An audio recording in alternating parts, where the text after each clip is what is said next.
자, 4장 5장으로 넘어가겠습니다. 하늘에서 이제 드리는 예배가 이제 여기서부터 이제, 그래서 아까 존 칼뱅이 3장까지는 자기가 알겠는데 4장부터 이제 여기서 펼쳐지는 것은 붓을 꺾어버린 거예요. 이제부터 이제 환상의 세계로 이제 에버랜드로 들어갑니다. 입장합니다. 이제 여러분 오늘 자유이용권 끊었습니다. 오늘.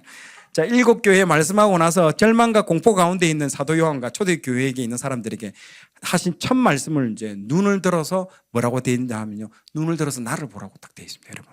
눈을 들어서 나를 보라. 야, 이게 여러분 중요합니다. 제일 먼저 보여준 것이 하늘에 보좌 삼아 앉아 계시는 하나님을 먼저 딱 보여줍니다. 여러분 4장 펼쳐보세요. 딱 눈을 들어서 그 보좌를 먼저 사도 요한에게 보여주는 첫 장면에 보좌를 보여주는 겁니다. 딱 하늘 보좌 삼아 앉아 계시는 하나님을 먼저 보여줍니다. 우리는요, 왜 그럴까요? 우리는 문제 안에 있을 때에 하나님은 아주 작아 보입니다. 오히려 내 문제가요, 엄청 커 보이는 거예요. 그러니까 하나님 찾지도 않는 거예요. 문제에 빠져버리는 거예요. 문제에 그냥 짓눌려가지고. 그런데 눈을 들어서 하나님을 바라보라. 첫 번째 할 행동이, 액션이 뭐다? 여러분, 눈을 들어가지고 하나님을 바라보는 게 그 첫 번째 행동이에요. 그게 영적 침체에서 나오는 첫 번째 길. 사도 요한은요, 성령에 이끌려가지고 하늘로 올라가는데 거기에서 하나님 보좌와 그 옆에 있는 24장로와 네 생물을 이제 보게 됩니다. 그게부터 이제 시작되는 거예요. 왜냐하면 극심한 환난과 극심한 고통받는 사람들에게 보여주는 첫 번째 게, 여러분 첫 번째 게 제일 중요합니다. 뭐가 첫 번째 거냐? 그래서 5장에서는요, 보좌에 앉으신 이가 나옵니다. 그분은 하나님을 의미하죠. 근데 하나님께서 그 오른손이 나와서 두루마리를 딱 쥐고 있습니다. 그 두루마리가 7개의 인으로 봉해져 있는데 안과 밖에도 아까 글이 적혀 있다고 아까 했죠. 그 두루마리를 누가 뗀다? 예수 그리스도께서. 어린 양 예수 그리스도께서 그 인을 떼기 시작합니다. 하나씩 하나씩. 떼는 게 이제 6장부터 이제 세상을 파괴하는 자의 말을 탄 자가 이제 등장하면서 이제 그 인을 하나씩 떼기 시작하는데요. 7봉인 중에서 6개의 봉인이 이제 해제가 됩니다. 여러분 7개를 뗄 때 항상 기억해야 되는 것 잘 보십시오. 여기 기록은 안 되어 있습니다. 4개, 2개, 1개. 이렇게 외우십시오. 4개, 2개, 1개. 4가지가 먼저 뗍니다. 4개 봉인을 먼저 떼고요. 그 다음 2개를 별도로 떼고요. 그 다음에 1개 떼기 전에 뭐가 나오냐? 막간이 나옵니다. 어떤 막간에 우리가 음악회 할 때 보면 중간에 뭔가 한번 길죠. 그 막간이 있다라는 거예요. 그래서 4개를 먼저 봉인을 다다다닥 먼저 4개를 먼저 원샷으로 뗍니다. 탁 떼고 4개를 떼고 그 다음에 좀 어떤 언급을 하고 난 이후에 2개를 뗍니다. 다릅니다. 그거랑 이 4개의 딴 결과물이 나옵니다. 그 부분들에서 2개가 떼고 그 다음 막간이 나오고 맨 마지막에 하나를 탁 뗍니다. 항상 그 형태의 사이클로 돌아갑니다. 4개, 2개, 막간, 1개. 이렇게 진행이 됩니다. 여러분 읽어보시면 아마 알게 될 거예요. 그래서 예수님께서 첫 번째 봉인을 떼시니까 이 세상에 재앙을 주는 흰말이 나타나고 흰말은 이제 세상을 이기고 정복합니다. 두 번째 봉인을 떼자 붉은 말이 나타나서 세상의 평화를 뺏어가죠. 그리고 세 번째 봉인을 떼자 검은 말이 세상의 기근을 가져옵니다. 아까 말했죠. 저울. 이게 엄청난 경제적 기근이 올 겁니다. 여러분 그때도 제가 말씀드렸는데 이거 메뚜기 떼들, 특히 메뚜기 있잖아요. 요엘서 다 썰어가지고 나중에 메뚜기 떼들이 다 먹고 나중에 아프리카도 지금 한번 썰어가는데 나중에 엄청난 기근이 있을 때 엄청나게 지금 다양한 압박으로 들어올 겁니다. 여러분. 그래서 지금도 땅을 사시는 분들이 있어요. 그래서 직접 작업자족하겠다. 그런 극심한 환란 때. 그렇게 준비하는 사람들도 있고 다양한 형태로 아마 이런 어려움들이 올 거예요. 그래서 이 세상의 기근, 네 번째 봉인을 떼자 청황색 말이 나오면서 죽음, 맨 오른쪽에 있죠. 세상을 덮습니다. 그러면서 네 번째 떼고 나서 다섯 번째 인은요, 앞에 네 번째 봉인에 뗀 결과입니다. 뭐가 나올까요? 순교자가 나오기 시작합니다. 그러면서 다섯 번째 인을 떼자 순교를 당한 영혼들이 아까 읽었잖아요. 제단 아래에서 세상을 심판하는 피 흘림을 갚아달라고 호소를 합니다. 그래서 말했잖아요. 4가지를 떼고 그 결과물로 나온다는 거죠. 그 결과물이 뭐다? 순교자가 나오기 시작합니다. 하나님의 말씀대로 살아갔던 그 순교자들이 나와서 이 피 흘림을 갚아달라고 호소를 하는 겁니다. 여섯 번째 인을 떼자 지진이 나고 해가 어두워지면서 달이 피로 변하고 별들이 떨어집니다. 이렇게 하나님의 진노가 이 세상에 이제 임한다는 내용들이 이제 진행이 되는 겁니다.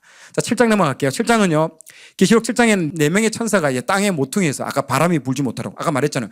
땅을 상징하는 숫자가 뭐라고요? 4. 그래서 네 모퉁이의 끝부분에 4명의 천사가 딱 있습니다. 그리고 바람이 샥 들어오는데 바람은 재앙입니다. 바깥에서 들어오는 거예요. 들어오는 걸 지금 막고 있는 거예요. 그리고 그 안에는 뭐가 일어난다? 인침이 있는 거예요. 이제는 하나님의 택한 백성들에서 인을 치고 있는, 이마에다가 인 치기 작업을 하고 있는 거예요. 그 바람이 들어오지 못하게 막고 있는 거예요. 그걸 마칠 때까지는. 그걸 지금 진행을 하고 있습니다. 이렇게 보세요. 땅에 대한 사각형으로 되어 있죠. 그러면서 이스라엘의 12지파 가운데 14만 4천에게 이스라엘의 12지파라 했습니다. 여러분 자꾸 이단들이 엉뚱한 얘기를 하는데 이스라엘 12지파라고 정확하게 표현을 하고 있습니다. 셀 수 없는 이 여러 민족들이 흰 옷을 입고 아까 수만, 수천이라는 표현들이 다 그런 표현들이에요. 흰 옷을 입고 하나님과 어린 양의 예수님을 찬양합니다. 엄청나게 많은 숫자들이.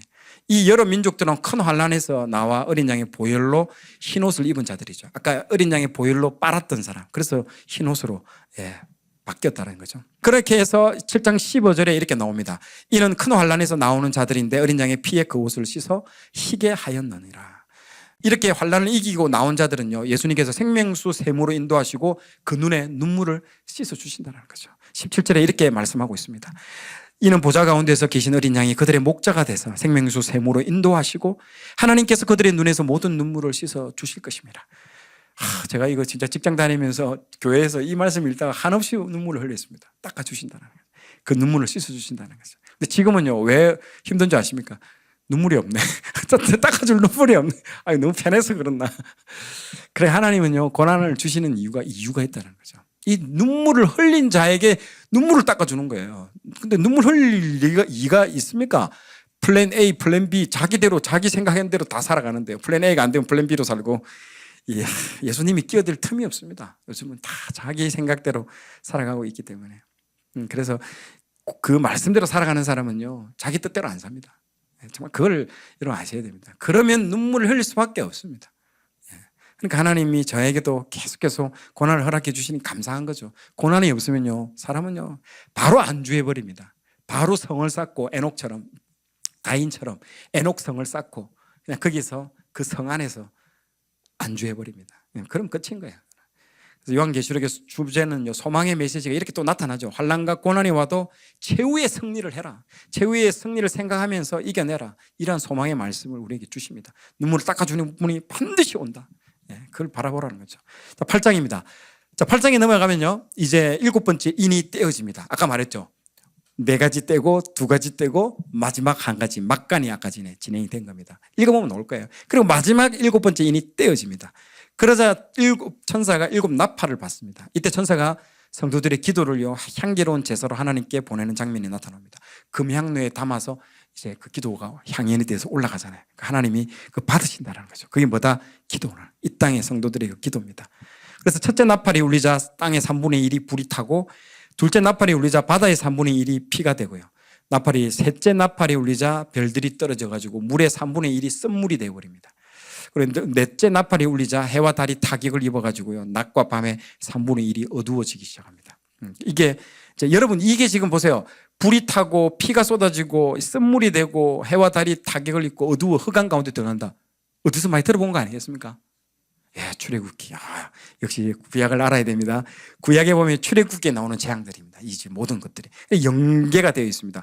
그래서 이 고통을 당하는 사람들이 누구냐? 하나님 백성이 아니고요, 하나님의 백성을 괴롭히는 자들이에요.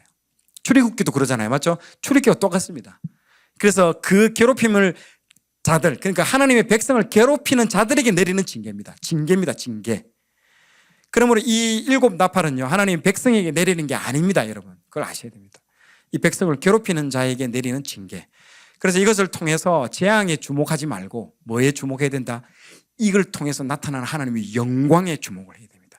그분이 그 일을 행하신다는 거죠. 그 영광이 드러나고 하나님의 의로우심이 드러나게 될 거라는 것을 우리에게 말씀해 주는 겁니다.